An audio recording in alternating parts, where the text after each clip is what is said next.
Go, go, Power Ranger! I only have one. Look at her booty. Bow.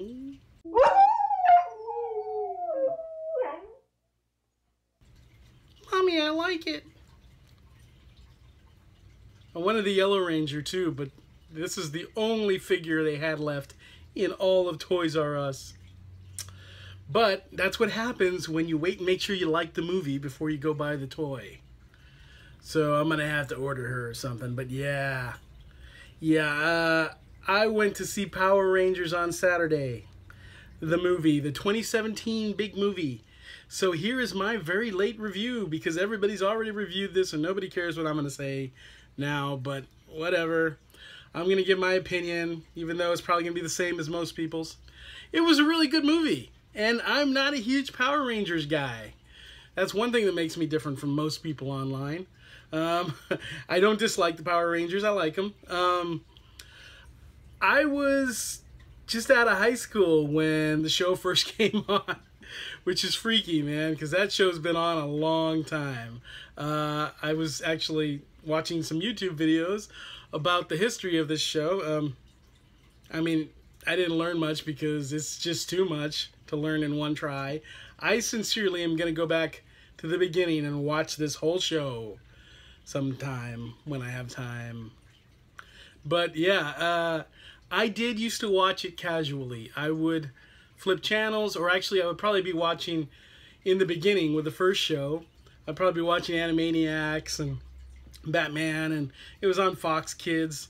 And I still watch stuff like that. So yeah, I used to watch that stuff during college, and I would occasionally watch Power Rangers, or sometimes just parts of it. And I watched it mainly for the ladies. This is a show that has had so many versions, like so many incarnations, and so many Rangers.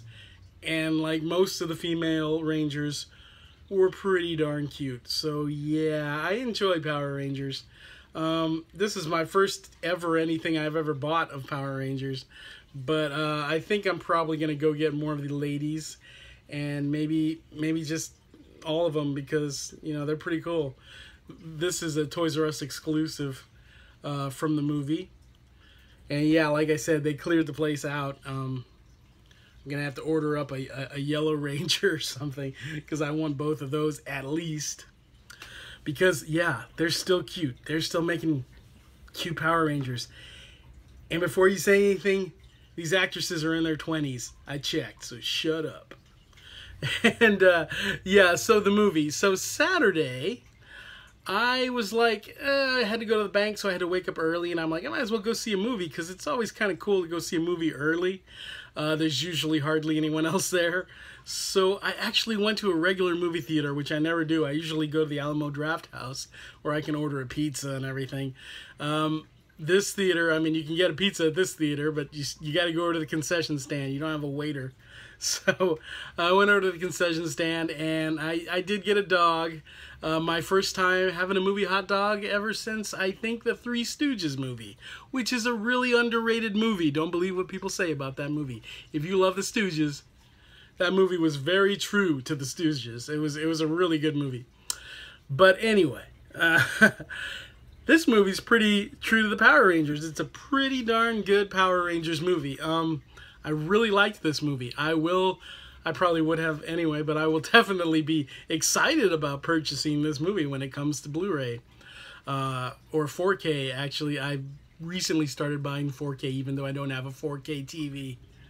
But I'm going to do a video on that later. Anyway, yeah, I went in just on a whim to see this movie. Not sure if I was going to like it. I wasn't too excited about the costumes, although everything's better when you're actually watching the movie. It's a really good movie from beginning to end. And, the costumes, you get used to them. They're really not... look, it's still got the silver mouth thing and everything. It's pretty cool. It's coming on into this from not being a hardcore watcher of the show. I found it a very enjoyable superhero team movie. And part of why it was so good, everybody's already said all this stuff, but it takes its time getting to know the characters, introducing the characters, and they're good characters for the most part. There's some I warm up to more than others. The Red Ranger is sort of treated like the main character, almost, at least in the beginning. He's the leader, and so they pay a little, I wouldn't say they treat him more like the main character, but they pay a little extra attention to him. The ones that I came off feeling that I knew the best, or that I got to know the most, were the Red Ranger and the Blue Ranger. I say the Red Ranger loosely. What I mean is the ones they seem to spend more time with. Because I didn't really feel, if there's anyone I didn't feel very attached to towards the end, was the Red Ranger. But I liked him better than I did at the beginning. But we spent pretty good time with all of them. The Black Ranger, I wouldn't even really be able to tell you his name if I didn't look it up. Because I feel like his character was explored the least. And yet, there's this scene that everybody's talked about. One of the great things about this movie, they have this, like, campfire scene where they're all getting, just talking, getting to know each other around the campfire. And the Black Ranger is the one who, like, breaks you down. I mean, you start crying, like, hearing their stories, but especially he's the one that kicks it off with this really, like, emotional story. So, yeah, I kind of almost forgot about that. That was a pretty big moment watching the movie. So, yeah, with that, and that reminds me of some other scenes. Yeah, I guess we did kind of get attached to him, too. My thing with the Red Ranger not getting super attached to him is probably just because he was the jock and all that. And I'm less interested in that kind of character, but they're usually the leader and all that. It's a little stereotypical. But they did a good job making them all, like, giving them all good reasons of why they're, like, these rebellious teens and stuff like that. And even, like, the Red and the Pink Ranger were sort of popular ones, but they kind of had been cast out in a way by their peers and everything. And yeah, they were all really good characters. They all had issues, so they were all sort of, they needed friends, they needed a group of their own, and that's what this was. A lot of this movie was about them, like, finding each other and seeing each other as friends and partners and teams, teammates and all that. And it was really good. It just was really good. And then there was Rita Repulsa, the villain, who was also really good. Different from the show. If you remember the show, she was like this space witch. She was like Japanese. I think the footage of her might have been from Japan. I know the fighting footage was all from Japan. I'm not sure about the Rita footage. I think it was. And she, in this, she's played by Elizabeth Banks, and she's kind of a pretty different character. She's like a space ranger that a space ranger? Watching Buzz Lightyear now. She's a, which is a great show. She's a Power Ranger that turned evil. And she was the Green Ranger, I believe, which, by the way, stick around during the credits, at least till you get this, like, there's a teaser in the credits. It's not all the way at the end. It's within the credits, but most people had already walked out before they got to this, the few people that were there. And I'm glad I stuck around. It was pretty cool. But yeah, so Rita in this, I didn't know it was Elizabeth Banks until after I saw the movie, till after I looked it up or something, because I couldn't tell, but she was great. She did a great job. And it was her own take on this character. It was sort of it was a different character, but she had some of that camp and stuff. It still works as a reimagining of that character in a way. Now there's the Goldar character. A lot of people have mentioned because, and I've heard that character described as like a gorilla. I thought it was like a wolf type character, but anyways, he wears gold armor, and in this movie he's like entirely just a big gold, like Gollum type villain that they have to fight at the end. And the movie is not campy anywhere near the level of the show, but it has little bits of, some of the humor's campy, some of it's just cheesy, but It's still my low battery light. Hang on. it's it's so. I don't want to put down the show, but just to say this is so much. I'll just say it's so much less campy, but it still totally feels like the show, or like it's related to the show, like it's part of that thing that the Power Rangers is. It totally feels like Power Rangers, even though it's more serious, it's more gritty in terms of like, I mean, you know, you do have like edgy stuff, not edgy in general, but edgy for a show like this, you know, where it's coming from, for the source material.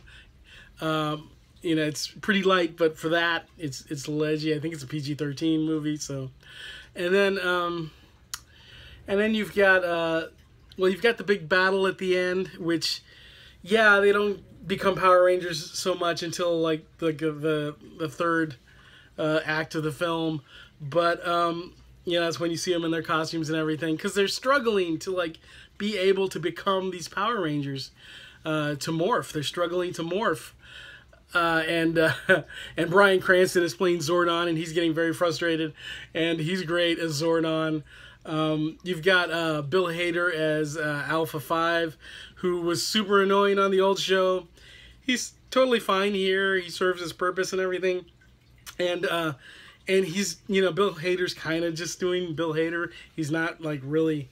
And he still says like "ay, ay, ay" and all that stuff, but he does it just in his voice.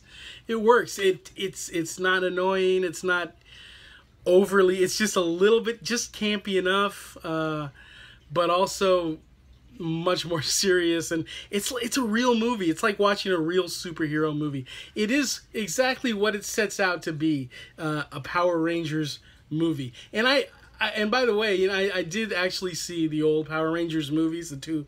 Turbo and the original. I saw them in theaters back in the day, and they were I remember, you know, I enjoyed them. I enjoy Power Rangers when I watch it, but yeah, this was a movie.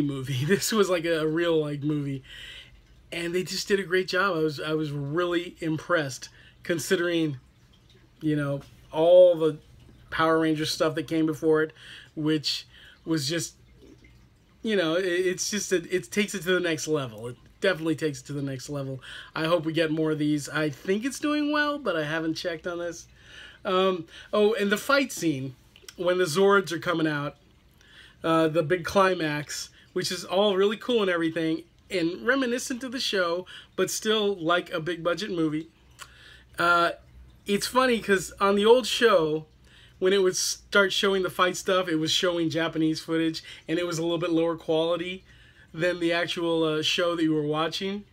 So, a funny thing and a really neat thing with this movie, at least to me, and I think it was really, I don't think it was just me, I think they really did this. It looked like the quality dropped a little bit in the picture quality, like that switch to TV quality. Or to like, I don't know, just the way the show used to drop down a little bit.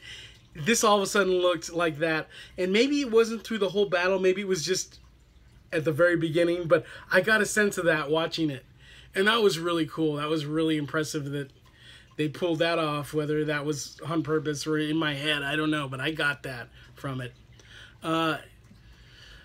This was just a really great movie. I really liked it. The more I think about it, the more I think that the more I watch it, I'll probably like it more and more. So... you know, I'm going to pick this up when it comes out to 4K. Yeah, what else to say? Oh, yeah, two things. The two bullies from the show are not in it, even though there are bullies. And some people have said, well, they probably wouldn't fit in the show. I kind of disagree that they probably wouldn't fit in with the movie. I mean, you would have to adapt them for the movie, but I still would have liked to see them in there. I'm the kind of guy that if I was making a movie based on a TV show, you'd see all the major characters in there, and they wouldn't be changed in an extreme level in any way. It would be, I mean, like, Rita still would have been a space witch and everything. But anyway, yeah, the other thing, which you probably heard about a lot, Krispy Kreme. This Krispy Kreme Donuts did this like huge tie-in with this movie. to the point that it's like an important part of the plot in a way. And you do get to see Rita eating some Krispy Kreme donuts. She doesn't, however, get to eat Power Ranger donuts, which I get to. There they are. The yellow, the red, the pink, the blue, and the black. And let me show you. Here's the Pink Ranger. It's a pink lightning bolt. You've got black sprinkles. And these are at Krispy Kreme right now. They've been there for a while, apparently. Sometime in February, I think. So I don't know how much longer they're going to be there. But, so, you know, get over there if you want some Power Rangers donuts. This is an actual thing. And they've got white cream. See the little hole? See the Pink Ranger's little hole with a white cream on it? I'm going to enjoy licking the cream out of the Pink Ranger's donut hole. And then I'm going to move on to the yellow. So I'll see you guys later. See this movie. It's really good. The Pink Ranger's donut cream is delicious. And go to your Krispy Kreme because the Power Rangers insist you do so.